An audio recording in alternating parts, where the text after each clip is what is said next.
Hello, and welcome to Quarter Life Crisis. That's crazy.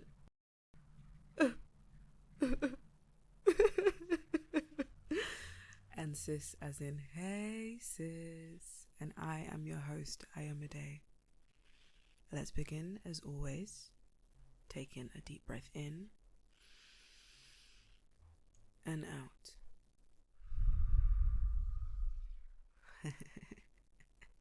How are you doing? Hope you're feeling fine and funky. I'm good. I'm a little bit hungry, but that's okay. I'm going to swear out right after this. Yeah, how are you? I already asked that, didn't I? So, in this episode, I want to talk about how do you know when it's time to quit? And is it ever okay to quit? Obviously, the answer to that is yes. Of course, you can quit things. I think there is a skill in knowing when to quit, what things you should quit, when something is not working out for you, blah, blah, blah, you know. I will give you like small examples of things I quit. Like if I start a new series and I'm not enjoying it, I know there are people who watch something, they're not enjoying it, but they feel like they've started it, so they must finish it now. Honestly, if I'm not enjoying it, bro, first of all, my life is short, you know, in the grand scheme of things. I don't want to waste it on watching something that I'm not enjoying or that I'm not getting anything from. So if I don't like it, I'm going to stop it. And sometimes me not liking it then is a thing of growing up. Like there have been things that I've started when I was a couple years younger, didn't like it, stopped it, tried again years later, loved it. Do you know what I mean? And it's not because I didn't stick to it. It's because my brain changed. Same with a book and stuff. Like life is short, and I think if there's things that you're not enjoying, I know sometimes you're like, oh, let me just get to the end, but other times it's okay to just drop it and leave it alone and leave it to the side. Like go find something else, go fill your time with something else, you know.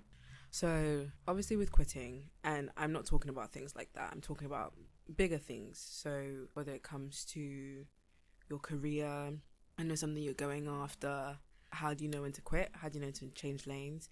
I think the reason why this has been on my mind is because so sometimes being a creative can be difficult, especially if it is what you want to be your career. Obviously, I know loads of creatives, myself included, do other things on the side to bring in money at the time. But I think sometimes, obviously, when you don't see some of the stuff that you're trying to do, when you don't see it being successful in whatever terms of successful, I guess, that you define for yourself. But I guess let's say like the mainstream idea of success. You can be like, do I keep doing this? Maybe I'm not good enough. Maybe it's not worth it, blah, blah, blah, you know? And so you think about quitting. And I have thought about like quitting, for example, modeling a lot of times because I've been trying for a while now. And yeah, I get some jobs here and there. And I'm so grateful for all the opportunities that I've had whilst I've been on this journey. But anyway, I'm not quitting, right? But I think if things go the same way that they have been going in the next 5 or so years, I just might. But because of that, I was thinking, okay, so how do you know when to quit? And obviously, there's a difference between thinking about quitting and actually doing it. So I was listening to a podcast episode by David Larby. So it's Mindful Moments with David Larby. And he said that quitting is a need or a desire for relief, right? Because usually we want to quit things that feel difficult and we're probably experiencing some kind of suffering and we're like, we need that relief, right? And he says that sometimes just thinking about quitting is enough to get you to the end and to not quit. And also, obviously, there's nothing wrong with thinking about quitting because, like I said, there's a difference between thinking about it and actually doing it. And I think when you're thinking about it, you are able to evaluate your situation. You think about, you know, what would this be like if I quit? And obviously, when you think about that, maybe you do, via imagination, experience that relief. And you're like, okay, this could happen, but no, I'm going to keep going. And I guess he uses like exercise as an example. I guess, I don't know, you're running the treadmill and you've set yourself a goal of, I don't know how it works. 8 kilometers. You get to kilometer 3 and you're like, bruh, this is harder than I thought it was. I want to quit. I don't want to do this anymore. And you know that you can do 8 kilometers because maybe you've done it before, or maybe because 2 weeks ago you did 7, right? So you know you can do more than 3 at least. And so in your head you're like, okay, let me think about stopping here because I'm really tired. My legs are burning. I can't do this anymore. You imagine the relief that would happen in your head. And then I guess by the time you've thought about it and stuff, oh, now you're at kilometer 5 because you're thinking, okay, what's going to happen if I quit, Or, yeah, you think about it, you experience, I guess, a somatic, I don't know if that's the right word, type of relief. And then you just keep going. You're like, okay, but when I get to the end, I'm going to feel super accomplished. So I guess that's a version. He uses that as an example of like thinking about quitting versus actually quitting. And of course, some people will quit at the 3 kilometers, but then they go again the next day, it's okay. So yeah, quitting is a need for relief. It is normal to think about quitting things that are difficult, things that stress you out mentally, physically, whatever, right? Because you're a human being and you don't want to suffer. So it makes sense. But what about when you actually want to do the quitting, when it's no longer just something you're thinking about, but something you need to do? When do you do that? Is it like after it's been years and years of doing something with no success? And like, how many years is enough? If you're doing something for 2 years with no success, do you quit? I don't know. Maybe that's not long enough. But for some people, 2 years is a long time. But I think in the grand scheme of things, maybe it's not. Do you stop after 5? Do you stop after 10? Do you stop after 15 years? I mean, 15 years of trying at something and not succeeding is a lot. Or not seeing, I guess, the growth that you want to see. Because obviously I said mainstream success, but I think even with mainstream success, people have different levels of it, right? So like, when is enough? When do you stop something? When do you give up something? When do you pivot? When, like, even if, for example, let's say outside of the creative field, let's say you work in data analytics and you've been doing it for 10 years, 15 years, and something else has been calling your name, but you put so much time into data analytics, you're maybe like in your company, maybe you're getting towards the top, like, how do you know whether you should quit that and start this other thing that you've been doing, or even just quit it and chill out? How do you know? And like, also, I think like some things might, if you don't enjoy it anymore, if the circumstances require you to quit, because maybe like your work environment is not it. So other than David Larby, I also was like, okay, cool, I need to know how, like, when to know when to quit. So I asked the internet and I came across 2 articles specifically that I want to mention. The first one is by Sarah Dobson, and she talks about, I guess she went to law school or something and she quit law school. And again, I think the idea of something like that, for me, when I read the article, she was talking about how, like, she was doing it for somebody else, she didn't really enjoy it. I was like, okay, that's obvious. But what about when it is something that you enjoy or thought you did anyway, and it's been years and you're just not at the place that you need or want to be? What do you do, right? But I still think she gives like a good list: the wrong reasons to quit, the right reasons to quit, the wrong reasons to stay, and the right reasons to stay. So I want to read them out to you because I think there's something to consider, and I think they can be applied to whatever thing you're doing, right? So the wrong reasons to quit: I'm not good enough, I don't belong, I'm new at this and I don't like it, it's too much work, something has changed recently and it's making me uncomfortable. Now, when I read this, I was like, okay, I think number 1, number 2, and maybe number 4. I'll read them again too. So number 1, I'm not good enough. Number 2, I don't belong. Number 3, I'm new at this and I don't like it. Number 4, it's too much work. And number 5, something has changed recently and it's making me uncomfortable. So I think maybe mostly number 1 and number 2, I think, could apply to me. Because when I was thinking about quitting modeling, is because it just feels like, it felt like I'm not being seen. I almost don't want to talk about it because I don't want it to feel like I'm complaining or I'm being ungrateful or whatever. And I think sometimes when I even talk about it, I have to... So, okay, I started modeling and really like saw it as a dream, something I wanted to do when I was 20 years old. I'm 25 now. And obviously from like 20 to 21, 22-ish, I had... Was it when I was 20 or was it when I was 19? Actually, now that I'm thinking about it, no, I think it was when I was 20. No, I wasn't 20 yet, I was 19. From 19 to 21, I also had uni. So it was something that I could only do on the side. And also, I just started. So, of course, I was doing a bunch of things for free and helping friends out and helping students out and stuff. And it was super fun. And then COVID happens. So, of course, it was a bit harder to, like, model, especially because I didn't have an agency. I'd been looking for agencies as well.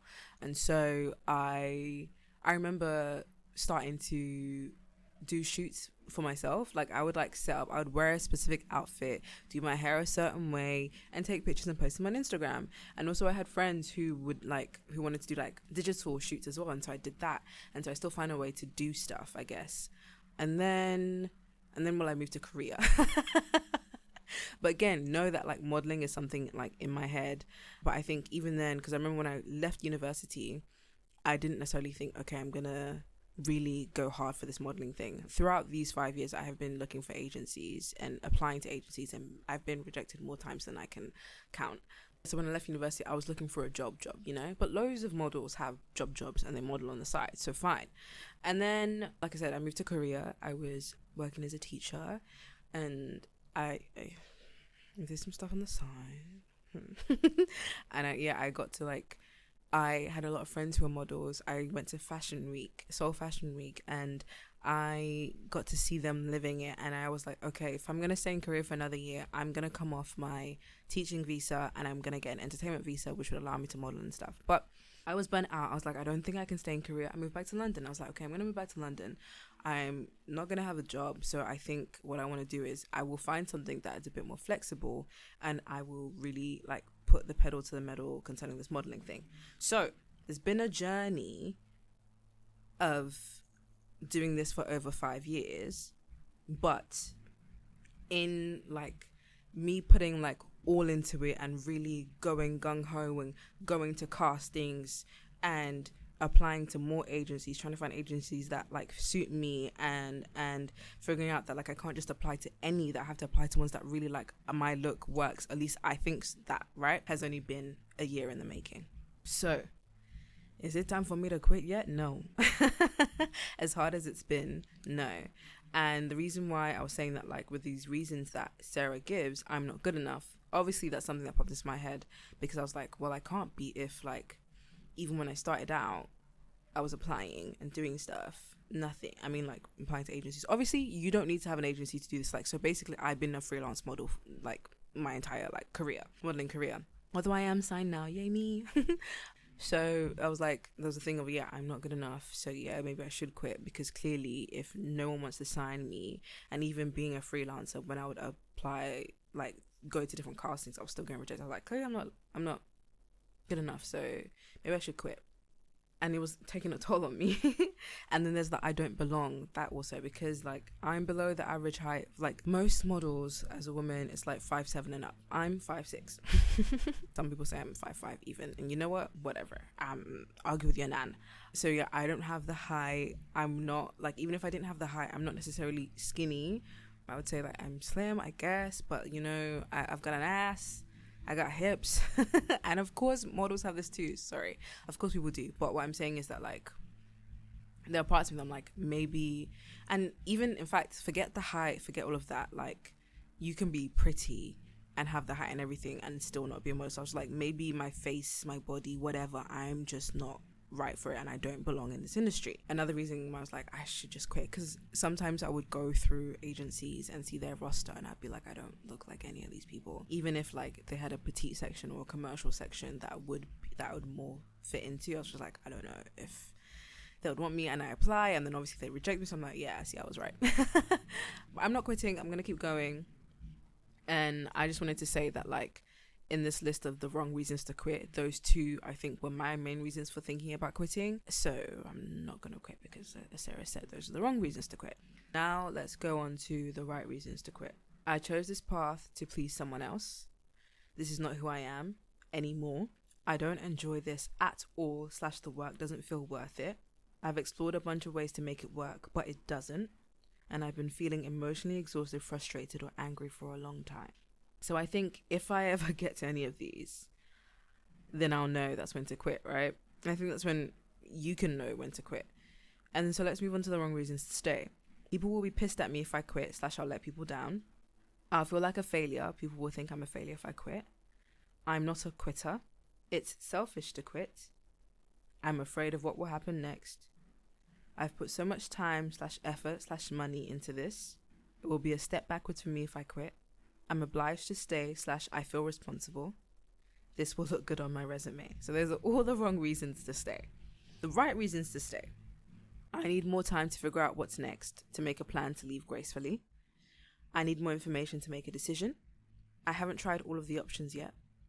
Deep down, I actually do enjoy this, but I'm going through a rough patch. yeah. I can relate to that one too. Like, I love modeling. I love being able to bring someone's idea to life and the collaborative aspect of it as well. Like, if a photographer has an idea and they want me to do it, I'm like so down for it. And like, you know, when different brands and stuff and bringing a brand to life, I fucking love it, bro. And yeah, and them, you know, like taking my ideas and I'm like, okay, what if I pose like this? What if I do this? What if we put this here? Oh, I fucking love it. Deep down, I actually enjoy this, but I'm going through a rough patch. That's me. And then the last one, this is necessary to get me where I really want to go / it's worth it. Okay. So we have our reasons. I know I said I read 2 articles, but I don't think I'm going to mention the other one because she says something similar. So I hope this article, and I guess me talking about this, has helped you in case you're thinking about quitting something. It can be hard, especially if you are in the creative industry. No matter what you are doing, it can be hard sometimes to keep going. And so I thought also that I would mention some people who maybe didn't necessarily have success in the way that we would maybe expect it. Basically, I want to give you some examples of people who didn't quit and it worked out in their favor. Even though 2 out of the 3 examples I'm going to give, they didn't get famous until they were dead. But it's fine. So the first one is Charles Bukowski. So he was a writer, and I think one of his famous quotes is something like, find what you love and let it kill you.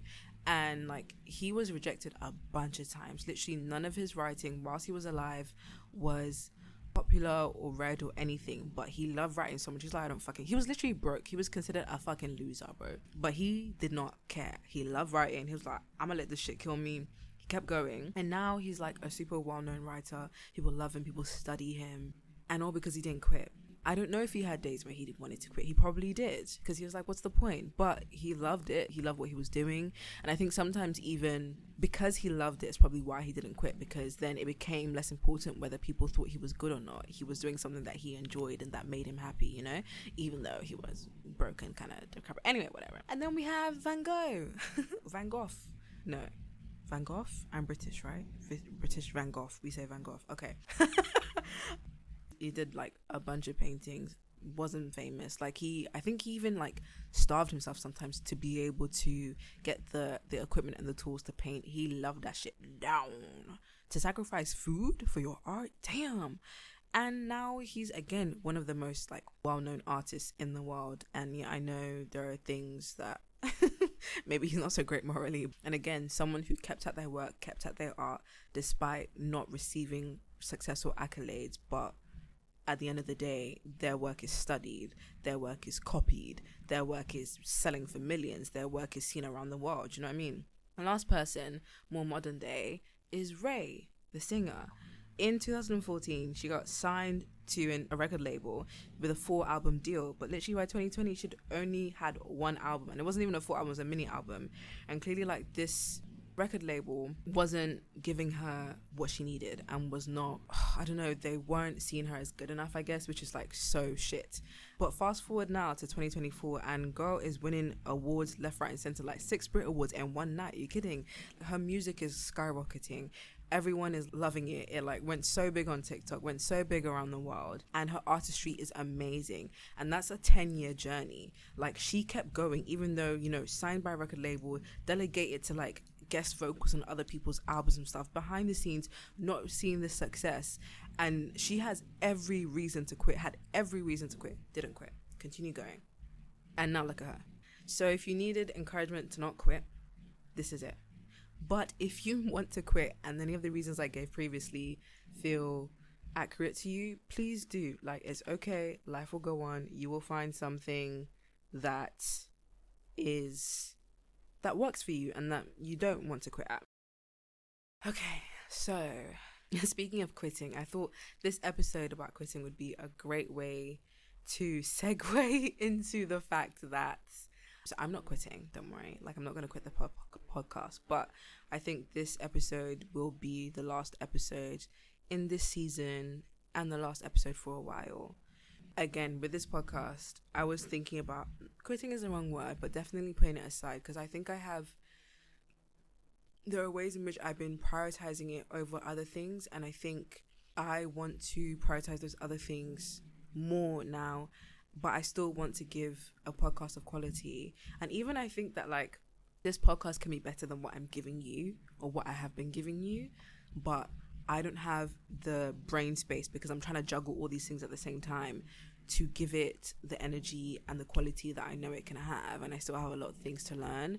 And so I decided that this is one of the things that I'm going to put down, and I thought the best way to do that, but I guess still give you some modicum of don't worry, I'm going to come back, is to like turn this thing into seasons, because I was just going to keep going and keep going and keep going, kind of similar like to the receipts, because they don't really have seasons. They're literally on like 200 and something episodes, but I think having seasons will allow me to take this break that I need now and breaks that I may need in the future. I don't know when I'll be back. I literally can't tell you. I don't know. It is a hiatus. There will hopefully be a season 2. Hopefully I'll still be feeling quarter life crisis-y, and I'm not going to be in like midlife crisis if I come back to you. I don't plan on it being that long, but I do want to focus on some other things, some things that I think I've been putting off for years, decades even, because maybe I was too scared of really going for them. And I've enjoyed doing this podcast so much, and I just want to say thank you to everyone who's listened to me and everyone who has shared this and stuff. And I don't want to leave you guys hanging, because like I said in the first episode, and I say in almost every other episode, this is a community and I don't want to leave my community hanging. I will come back better, maybe bigger, older, wiser. Yeah, thank you for listening. Thank you for being here with me, and I'm so happy to have a place where I can talk like this and speak like this. And this podcast has done so much to help me mentally and help me figure out my shit, and also like just get things out. This has really been great. Yeah, so that's it from me. I hope you have a wonderful day, evening, night, whatever time you're listening to this, and I will see you when I see you. This is not goodbye, but it's see you later. Thank you so much for listening to Quarter Life Crisis. I usually say thank you so much for listening to Quarter Life Crisis. I hope you stay a while and lend me your ears again next week. But since there's not going to be an episode next week, just thank you. I have so much gratitude. And yeah, see you later.